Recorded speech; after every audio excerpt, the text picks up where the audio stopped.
Movie की शुरुआत में हमको एक खाली सुनसान रेगिस्तान के बीच में से एक ट्रेन को जाते हुए दिखाया जाता है। उस ट्रेन में एक शख्स भी होता है जिसका नाम वजेल था। वजेल कहीं जाने के लिए सफर पर निकला था। वजेल के सामने एक औरत बैठी थी जिसके पास एक छोटा सा बच्चा भी था। देखने में वो दोनों बहुत गरीब और भूखे नजर आ रहे थे। कुछ देर बाद जब ट्रेन रुकी है तो वजेल उनके पास जाकर उन्हें अपना ब्रेड का आधा बचा हुआ हिस्सा देता है और उस ट्रेन से उतर जाता है। वजेल जहां उतरता है वहां एक सुनसान और वीरान इलाका था जहां दूर दूर तक कोई भी नहीं था। वहां पहुंचने से पहले वजेल ने एक गाड़ी भी बुक की थी जो अभी तक वहां नहीं पहुंची थी। वजेल वहां पर मौजूद एक अकेली दुकान पर जाता है जहां पर उसे एक मोटा एडमिन आजार आता है। वजेल उसे टॉयलेट के बारे में पूछता है। वो आदमी वजेल को इशारों में जवाब देता है। वजेल को उसकी बात समझ तो नहीं आते लेकिन उसके बताए हुए इशारों की तरफ आगे बढ़ने लगता है। वहाँ उसे एक टॉयलेट मिलता है।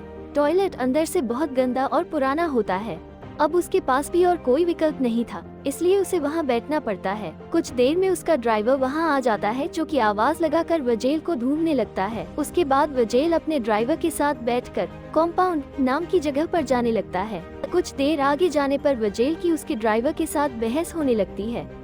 उसका ड्राइवर कीथ उससे 30 करोड़ किराए से ज्यादा पैसे मांग रहा था। कुछ देर बहस चलने के बाद वजेल को मजबूरी में उस ड्राइवर की बात को मानना पड़ता है, जिसके थोड़ी ही देर बाद वजेल को गाड़ी का एसी शुरू करने की कोशिश करता है, जिस पर उसका ड्राइवर कीथ उसे रोक देता है और कहता है कि रेगिस्तान की इस गर्मी में एसी चालू करने से गाड़ी का इंजन पर ज्यादा लोड पड़ सकता है, जिसकी वजह से उनका इंजन बीच रास्ते में बंद हो सकता है।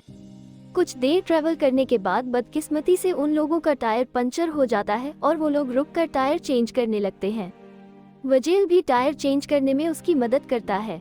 तभी वजेल देखता है कि वहाँ दो कुत्ते आपस में लड़ रहे हैं, जिसमें से एक कुत्ता बहुत जख्मी हो चुका है और दूसरा कुत्ता उसकी जान लेने की कोशिश कर रहा है। तब ये सब कुछ देखने के बाद कीथ उस कुत्ते को वहाँ से भगा देता है और जो कुत्ता बहुत ज्यादा जख्मी है उसका मुंह पर पत्थर मारकर उसे जानबूझकर मार देता है ताकि उसे मजीद तड़प तड़प कर मरना न पड़े। ये सब देखने के बाद विरजल को अजीब तो लगता है, लेकिन फिर ये लोग वहाँ से आगे बढ़ने लगते हैं।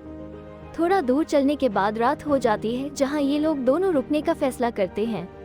वो दोनों वहाँ बैठे होते हैं। तब कीथ उससे पूछता है कि तुम कॉम्पाउंड क्यों जाना चाहते हो, वहाँ पर तो आबादी नह का बरार है।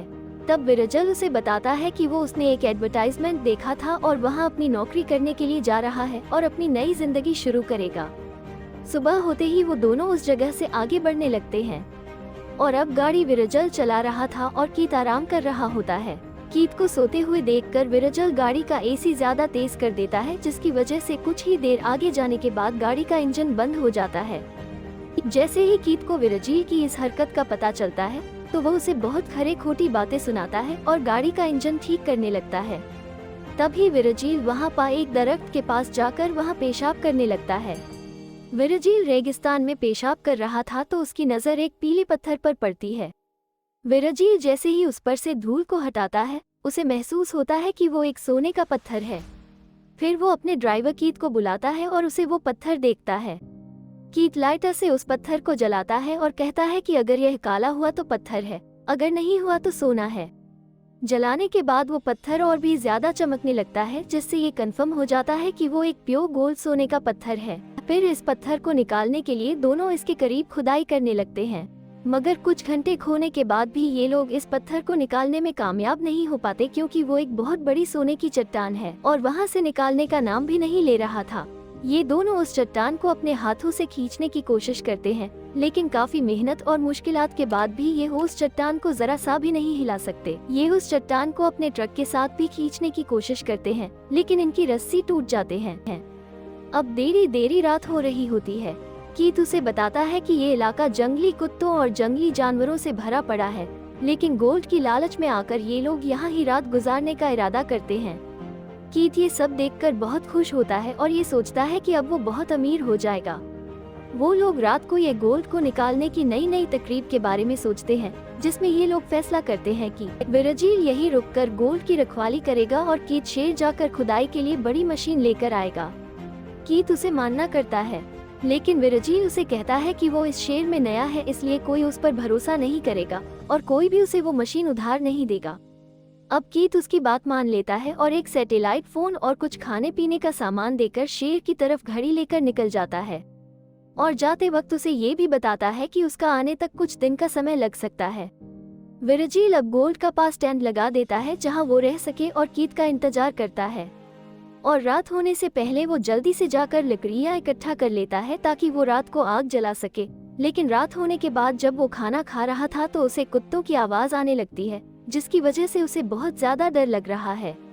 अब वो हाथ में चाकू लेकर सो जाता है। सुबह जब विरजील की आंख खुलती है तो वो फ्रेश होने के लिए जाता है। तभी अचानक उसके सैटेलाइट फोन पर किसी का फोन आने लगता है, लेकिन जब वो फोन उठाने के लिए फोन के पास पहुंचता है तो फोन बंद हो जाता है। अब विरजील वही फोन लेकर बैठ जाता है। अब वो एक ही जगह काफी देर बैठे बैठे बोर होने लगता है। अब वो अपने बैग को लेकर इधर उधर घूमने लगता है। तभी सामने एक ऊंचाई पर जाने के बाद उसे सामने कुछ टूटे हुए एयरप्लेन के पार्ट्स दिखाई देते हैं, जिसके पास पहुंचने के बाद वो ये सोचता है कि यह जगह उसके रहने के लिए एक अच्छी जगह हो सकती है।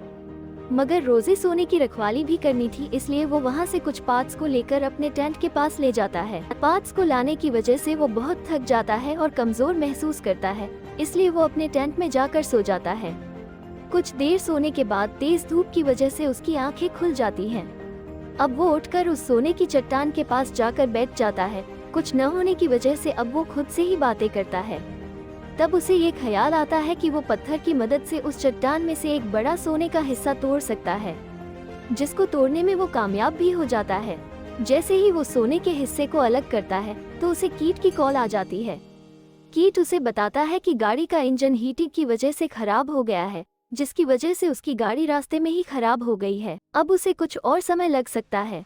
तब विरजील उसे खुशी से बताता है कि उसने सोने का एक हिस्सा तोड़ दिया है, जिस पे कीट कहता है कि वो जितनी जल्दी हो सके आने की कोशिश करेगा। अब एक बार फिर से रात हो जाती है और विरजील एक जला के बैठ जाता है। इस बार जंगली कुत्ते उस पर हमला करने की कोशिश करते हैं, लेकिन वो खुद को आग की मशाल की वजह से बचा लेता है। अगली सुबह जब विरजील सोकर उठता है तो वो पानी पी रहा था।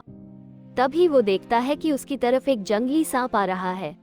विरजील उसे तेजी से उठकर मारने की कोशिश करता है, मगर वो सांप वहां से भाग जाता है और इसी चक्कर में विरजील का काफी सारा पानी भी वहां गिर जाता है।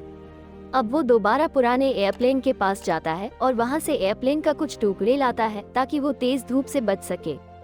तभी उसे सामने से कोई आते हुए नजर आते हैं। तभी विरजील अंदर जाकर एयरप्लेन में छुप जाता है। तब वो व्यक्ति विरजील के पास आकर उसे बाहर निकलने के लिए कहता है और बोलता है कि ये तो मेरे छुपने की जगह है। विरजील का बाहर आने पर उसे पता चलता है कि वो तो एक लड़की है। वो लड़की उसे खाना और पानी भी देती है, मगर विरजील उसे कोई जवाब नहीं देता और मना कर देता है।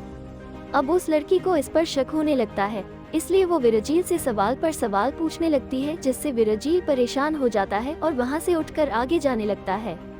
वो लड़की भी उसके पीछे आने लगती है, जिसको देखकर विरजील को बहुत गुस्सा आ जाता है और वो उस लड़की को बोलता है कि तुम मेरे काम में दखल अंदाजी मत करो। लेकिन पीछे आते हुए उस लड़की को विरजील का कैंप दिखाई देता है, जिसको गुस्से में आकर उसे वो तोड़ने लगती है और बार बार गुस्से में विरजील को वहाँ से जाने जा ये भी बोलती है। ये सब देखकर विरजील को बहुत गुस्सा आ जाता है और वो जाने अनजाने में लड़की का सर पर जोर से पड़ता है, जिसकी वजह से लड़की की मौत हो जाती है। वो उसका पास से जरूरत का सारा सामान निकाल देता है और उसकी बॉडी को पास में ही एक घड़ा बनाकर उसमें दफना देता है। थोड़ी देर बाद वो देखता है कि एक कुत्ता आता है जो उसकी बॉडी को दोबारा बाहर निकाल देता है।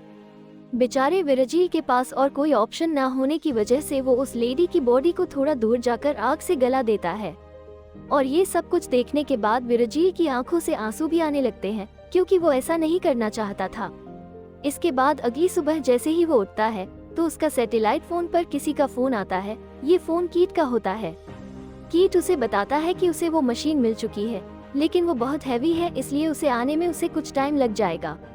ये सब कर विरजील बहुत परेशान हो जाता है, जिसपे कीट उसे मोटिवेट करता है। तभी अचानक उसे सामने से एक घड़ी जाते हुए दिखाई देती है। ये उसके पास अच्छा मौका था उस रेगिस्तान में से निकलने का, लेकिन सोने की लालच में आकर वो वहीं रुक जाता है। इसके बाद शाम हो जाती है और विरजील रात को आग लगाने के लिए लकड़ियां इकट्ठी करने लगता है। तभी सामने से उसे एक बहुत भारा और भानुकार रेत का तूफान नजर आता है, जो बहुत तेजी से उसकी तरफ आ रहा था। विरजील इससे दूर अपने टेंट की तरफ भागता है, लेकिन बदकिस्मती से उसका टेंट और सारा सामान भी इसे अंधी में उड़ जाता है। लेकिन इसके बाद में वो इससे बचने के लिए इधर उधर भागने लगता है, जिसकी वजह से एक लकड़ी की डाली आकर उसके पीठ में जाकर सीधा लग जाती है। उसके अगले दिन जब विरजील की आंख खुलती है तो उसके पेट में वो डाली घुसी हुई थी। लेकिन इस सब के बाद भी विरजील इस उम्मीद में जी रहा था कि सोना बेचने के बाद वो बहुत बड़ा और अमीर इंसान बन जाएगा। अब तूफान की वजह से सारी जगह रेत से भर जाती है और विरजील पगलों की तरह सोने वाले जगह को ढूंढने लगता है। आखिरकार उसे वो वजह मिल जाती है जहां बैठकर विरजील किसी तरह अपने पीठ से वो लकड़ी निकालता है। इसकी वजह से उसको काफी दर्द भी होता है और उसका काफी खून भी जाया हो जाता है। अब वो स्टील का कैन को गर्म करके अपने जख्म पर लगाता है ताकि उस जख्म से उसे कोई संक्रमण ना हो। मगर लगातार भूख और प्यास और इतना ज्यादा खून जाया होने की वजह से वो वहीं पर ही बेहोश हो जाता है। जैसे ही उसकी आंख खुलती है तो उसे अपने सामने एक और लड़की दिखाई देती है जिसका हाथ में तीर जैसा कुछ पकड़ा हुआ था। विरजील को लगता है कि ये वही औरत है जिसको उसने कत्ल किया था, लेकिन वो लड़की विरजील को पानी पिलाती है और वहाँ से चली जाती है। तभी विरजील को कीट का फोन आता है और वो कहता है कि मैं थोड़ी ही देर में तुम्हारे पास पहुँचने वाला हूँ। इतने में वहाँ पर वो लड़की भी पहुँचती है जो विरजील की मदद करना चाहती थी।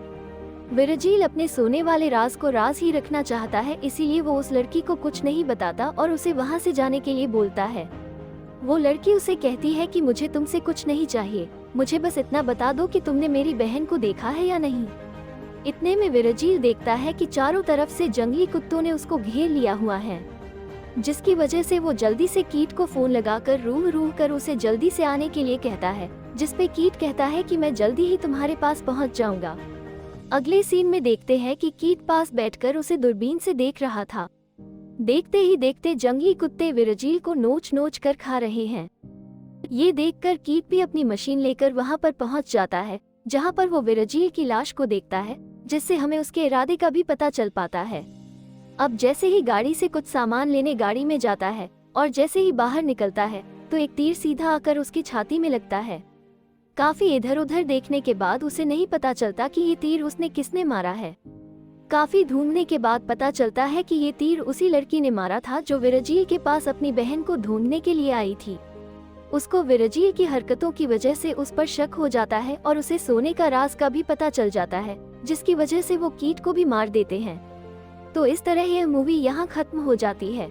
अगर आपको यह मूवी खुद देखनी है तो इसका वॉच लिंक मैंने डिस्क्रिप्शन में दिया है, जिसकी मदद से आप बिना डाउनलोड किए इस मूवी को अपने पास ऑनलाइन देख सकते हैं।